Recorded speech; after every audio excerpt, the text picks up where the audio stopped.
ಅಂದ್ರೆ ಅವತ್ತು ರಾತ್ರಿ ಜಾರ್ ಬಿದ್ದು ತಲೆಗೆ ಪೆಟ್ಟು ಬಿತ್ತು ಅಂತ ಬಂದ್ರಲ್ಲ, ಇದು ಅದೇನಾ? ಹೌದು ಅತ್ತೆ, ಅವತ್ತು ಆ ದೇವಿನೇ ಅಂತ ನನಗೆ ಗೊತ್ತಿರ್ಲಿಲ್ಲ.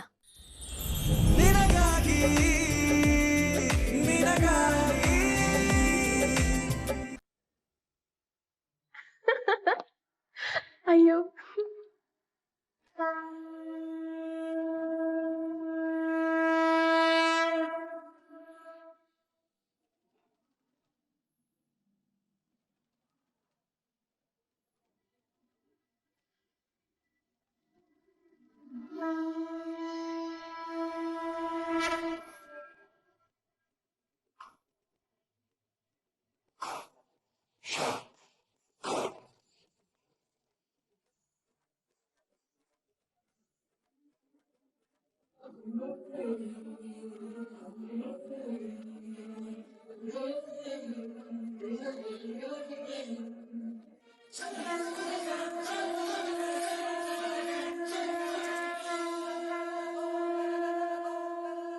ಏನ್ ರಚನಾ, ಬೆಳಿಗ್ಗೆ ಬೆಳಿಗ್ಗೆನೆ ಭರತನಾಟ್ಯ ಪ್ರಾಕ್ಟೀಸಾ?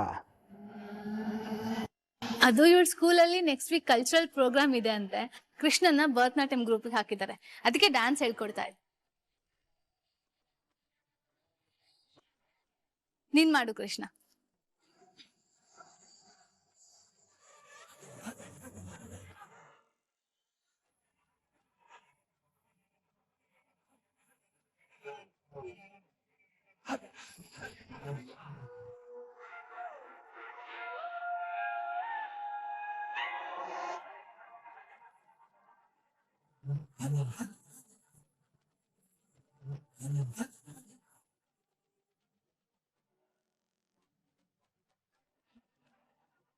ರಚನಾ,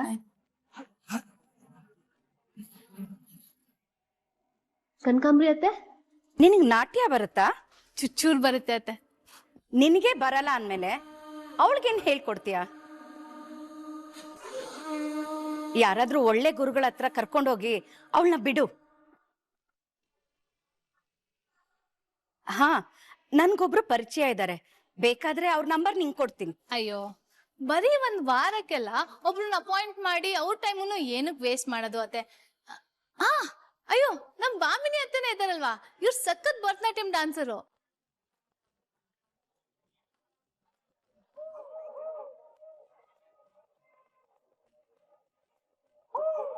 ಮದ್ವೆಯಾಗಿ ಆಳೆತ್ತರದ ಮಗ ಇದ್ರು ನನ್ಗೆ ಗೊತ್ತಿಲ್ವಲ್ಲ ಬಾಮಿನಿ, ನೀನ್ ಭರತನಾಟ್ಯದ ಎಕ್ಸ್ಪರ್ಟ್ ಅಂತ.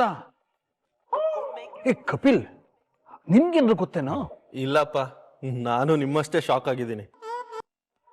ಚಿಕ್ಕಮ್ಮ, ಚಿಕ್ಕ ವಯಸ್ಸಿಂದ ನಿಮ್ಗೆ ನೋಡ್ತಾ ಇದ್ದೀನಿ, ನಿಮಗೆ ನಾಟ್ಯ ಬರುತ್ತೆ ಅನ್ನೋ ವಿಷಯನೇ ನಂಗೆ ಗೊತ್ತಿಲ್ವಲ್ಲ. ಜೀವ ಹಿಡನ್ ಜೆಮ್ ಅಂತಾರಲ್ವಾ, ಅದೇ ರೀತಿ ಅತ್ತೆ ಹಿಡನ್ ಭರತನಾಟ್ಯಂ ಪಂಟ್ರು ಅಲ್ವಾ ಅತ್ತೆ? ನಾನಾ? ಏ ಎಕ್ಸ್ಪರ್ಟ್ ನೀನೇ ಅಲ್ವಾ ಬಾಮಿನಿ, ಹೇಳ್ಕೊಡ್ ಮತ್ತೆ. ಅದೇನೋ ಸರಿನೇ. ಮತ್ತೆ ಹೇಳ್ಕೊಡು, ನಿಮ್ ಟ್ಯಾಲೆಂಟ್ ಏನು ಅಂತ ನಾವು ನೋಡ್ತೀವಿ. ಅಯ್ಯೋ ದೇವ್ರೆ, ಬಿಟ್ಟಿ ಬಿಲ್ಡಪ್ ತಗೊಳಕ್ ಹೋಗಿ ಸರಿಯಾಗಿ ಸಿಕ್ಕಾಕೊಂಡ್ಬಿಟ್ನಲ್ಲ. ಇರ್ಲಿ, ಏನೋ ಒಂದು ಕುಣಿತೀನಿ. ಇಲ್ಲ ಯಾರಿಗೆ ಗೊತ್ತಿದೆ ನಾಟ್ಯ ತಪ್ಪು ಅಂತ ಹೇಳೋದಿಕ್ಕೆ. ಪ್ಲೀಸ್ ಅತ್ತೆ, ಆಗಲ್ಲ ಅನ್ಬೇಡಿ, ಬನ್ನಿ. ಬನ್ನಿ ಹೇಳ್ಕೊಡಿ.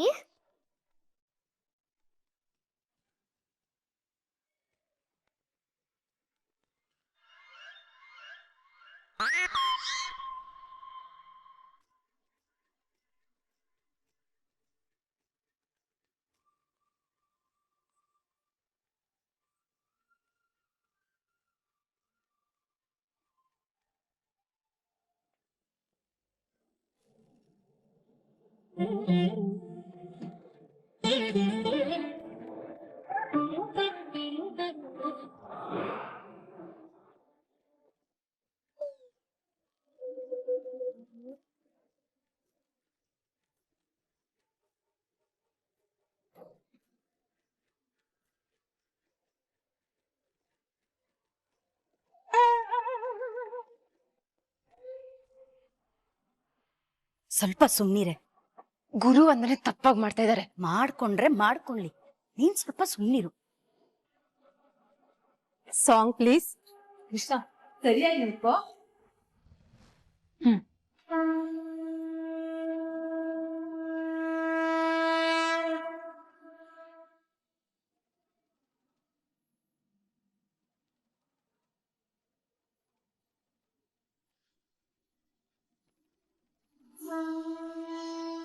ಸಾಕು ನಿಲ್ಸು ಚಿಕ್ಕಮ್ಮ.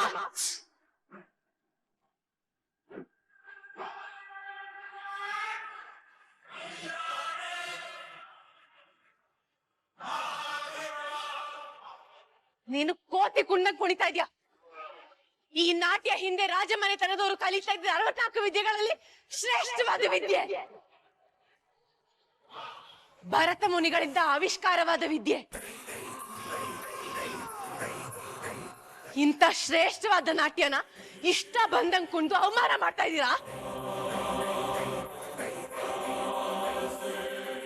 ಎಷ್ಟು ಧೈರ್ಯ ನಿಮ್ಗೆ?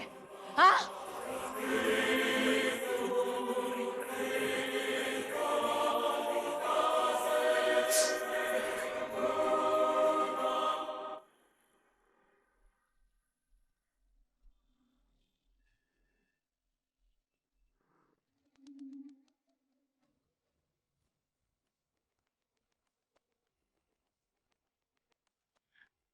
ಸರ್ ಬನ್ನಿ ಪರಿಮಳ, ಕುತ್ಕೊಳ್ಳಿ. ಇರ್ಲಿ ಸರ್, ಪರವಾಗಿಲ್ಲ. ಓಕೆ, ತಂದಿದ್ದೀರಾ? ತಂದಿದ್ದೀನಿ ಸರ್.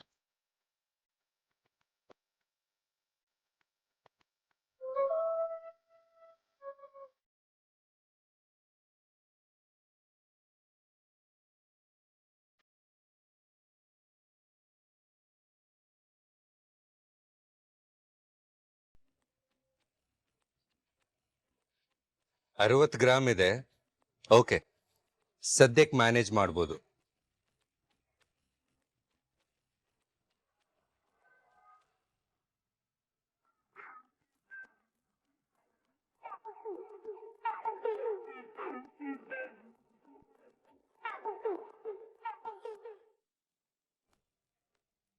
ಒರಿಜಿನಲ್ಲು 1 ಗ್ರಾಮ್ ಒಡವೆ, 2 ಸೇಮೇ ಇದೆಯಲ್ಲ?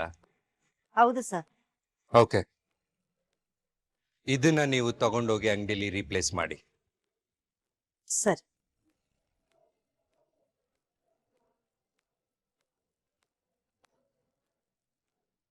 ತಗೊಳ್ಳಿ, ಇದನ್ನ ನಿಮ್ ಖರ್ಚಿಗೆ ಇಟ್ಕೊಳ್ಳಿ.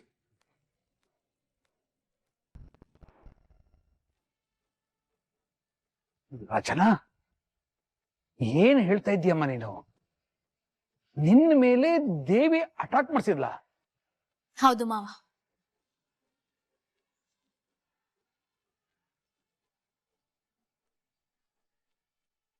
ಅಯ್ಯೋ ದೇವ್ರೆ, ನನಗೆ ತಲೆ ಸುತ್ತು ಬರ್ತಾ ಇದೆ. ಏನ್ ನಡೀತಾ ಇದೆ ಈ ಮನೆಯಲ್ಲಿ? ಮಾವ, ನಮ್ ಕಂಪ್ನಿ ಅಕೌಂಟ್ ಇಂದ ದೇವಸ್ಥಾನದ ಅಕೌಂಟಿಗೆ ದೇಣಿಗೆ ಹೋಗ್ತಿದೆ ಅಂತ ಗೊತ್ತಾದ ತಕ್ಷಣ ನಾನು ನಿಮ್ ಮಗನು ಆ ದೇವಸ್ಥಾನಕ್ಕೆ ಹುಡ್ಕೊಂಡ್ ಹೋದ್ವಿ. ವಿಚಾರಿಸಿದಾಗ ಗೊತ್ತಾಯ್ತು ಅಲ್ಲೊಬ್ಳು ಹೆಣ್ಮಗಳು ಬಂದು ನೃತ್ಯ ಮಾಡ್ತಾಳೆ, ದೇಣಿಗೆ ಕೊಡ್ತಾಳೆ ಅಂತ.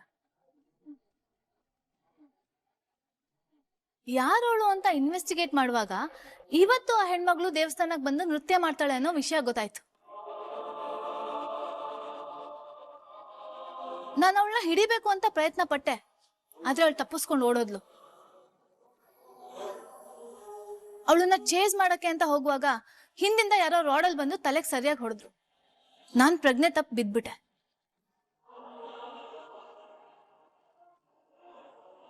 ಅಂದ್ರೆ ಅವತ್ತು ರಾತ್ರಿ ಜಾರ್ ಬಿದ್ದು ತಲೆಗ್ ಪೆಟ್ ಬಿತ್ತು ಅಂತ ಬಂದ್ರಲ್ಲ, ಇದು ಅದೇನಾ?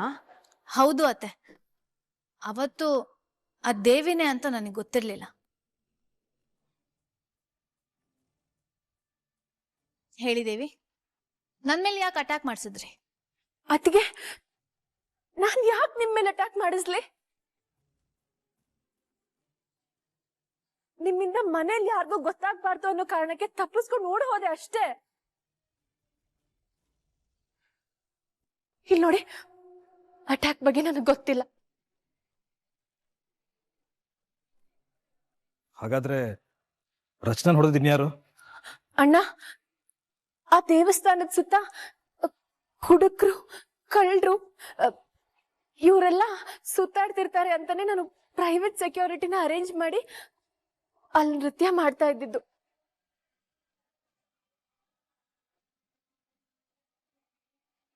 ಬಹುಶಃ ಕೇಡಿಗಳು ಯಾರಾದ್ರೂ ಒಡವೆ ಆಸೆಗೋ ಅಥವಾ ಬ್ಲಾಕ್ ಮೇಲ್ ಮಾಡಿ ಅತಿಗೆಯಿಂದ ದೋಚ್ಕೊಳ್ಳೋದಕ್ಕೆ ಅವ್ರ ಮೇಲೆ ದಾಳಿ ಮಾಡಿರ್ಬೋದಷ್ಟೇ.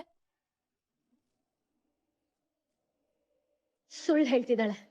ನನ್ನನ್ನ ಕಟ್ ಹಾಕಿದ್ದು ಇವಳು ಸೆಕ್ಯೂರಿಟಿ ಅವರೇ. ಅದನ್ನ ಹೇಳಿದ್ರೆ ಜೀವ ಕೋಪ ಮಾಡ್ಕೊಂಡು ದೇವಿನ ಹೊಡೆದೇ ಬಿಡ್ತಾರೆ. ಆಮೇಲೆ ಸಾಕಷ್ಟು ವಿಷಯಗಳನ್ನ ನಾನು ಕಂಡು ಹಿಡಿಯೋದಕ್ಕೆ ಅದು ತಡೆಗೋಡೆ ಆಗ್ಬೋದು. ಅದು ಅಲ್ಲದೆ ಅಮ್ಮನ್ ಹೆದರ್ಸ್ತಾ ಇರೋದು ಇವಳೆ ಅಂತ ನಂಗೆ ಈಗ ಗೊತ್ತಾಗ್ತಿದೆ. ಅದ್ರ ಹಿಂದಿನ ಕಾರಣನೂ ನಾನು ತಿಳ್ಕೋಬೇಕು. ಗಲಾಟೆ ಹೆಚ್ಚಾದಷ್ಟು ನಾನು ದೂರ ಆಗ್ಬಿಡ್ತೀನಿ. ರಚನಾ, ಯಾರೋ ಕಳ್ಳರು ದಾಳಿ ಮಾಡಿರ್ಬೋದು ಅಂತ ದೇವಿ ಹೇಳ್ತಾ ಇದ್ದಾಳಲ್ವಾ? ಇರ್ಬೋದು. ಯೋಚನೆ ಮಾಡ್ತಾ ಇದ್ರೆ ನನಗೂ ಅದೇ ಡೌಟ್ ಬರ್ತಾ ಇದೆ.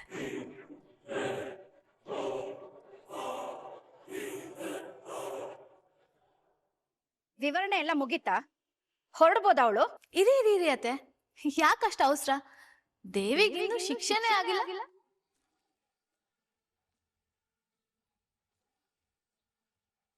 ಈ ಮನೆಯಲ್ಲಿ ಯಾರು ತಪ್ಪು ಮಾಡಿದ್ರು ಶಿಕ್ಷೆ ಅನ್ನೋ ನಿಯಮ ಇದೆ ತಾನೆ. ದೇಣಿಗೆ ಕೊಟ್ಟು ನೃತ್ಯ ಸೇವೆ ಸಲ್ಲಿಸ್ತಾ ಇದ್ದಿದ್ದು ಒಳ್ಳೆ ಉದ್ದೇಶಕ್ಕೆ ಆದ್ರೂ ಮನೆಯವ್ರಿಗೆ ಯಾರಿಗೂ ಗೊತ್ತಿಲ್ಲದೆ ಮಾಡ್ತಾ ಇದ್ದಿದ್ದು ತಪ್ಪು ತಾನೆ. ಕರೆಕ್ಟ್, ತಪ್ಪೇ, ಶಿಕ್ಷೆ ಆಗ್ಲೇಬೇಕು. ಅಲ್ರಪ್ಪ, ಅವಳೇನ್ ಅವಳಿಗೋಸ್ಕರ ಏನನ್ನು ಮಾಡಿಲ್ಲ. ರಚನಾನು ಶೂಟಿಂಗ್ ಹೋಗಿದ್ದು ಅವ್ರಿಗೋಸ್ಕರ ಅಲ್ಲ, ಒಬ್ಬ ಪ್ರೊಡ್ಯೂಸರ್ನ ಉಳಿಸೋದಕ್ಕೋಸ್ಕರ ಹೋಗಿದ್ದು. ಹೌದು, ರೂಲ್ಸ್ ಅಂದ್ಮೇಲೆ ಎಲ್ರಿಗೂ ಒಂದೇ, ಶಿಕ್ಷೆ ಅನುಭವಿಸ್ಲೇಬೇಕು.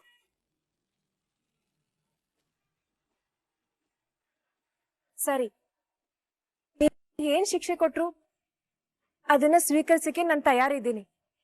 ಹೇಳಿ. ನೀವು ಮಾಡಿರೋದು 2 ತಪ್ಪು. ದೇಣಿಗೆ ಕೊಟ್ಟಿರೋದು, ನೃತ್ಯ ಮಾಡಿರೋದು. ಮೊದಲನೇ ಶಿಕ್ಷೆ ಆಗಿ ಮನೆ ನಿಯಮನ ಮೀರಿ ನೀವು ಡ್ಯಾನ್ಸ್ ಮಾಡಿರೋದಕ್ಕೆ ಇನ್ನೊಂದ್ ವಾರ ನೀವು ಗೆಜ್ಜೆ ಕಟ್ಟೋ ಹಾಗೆ.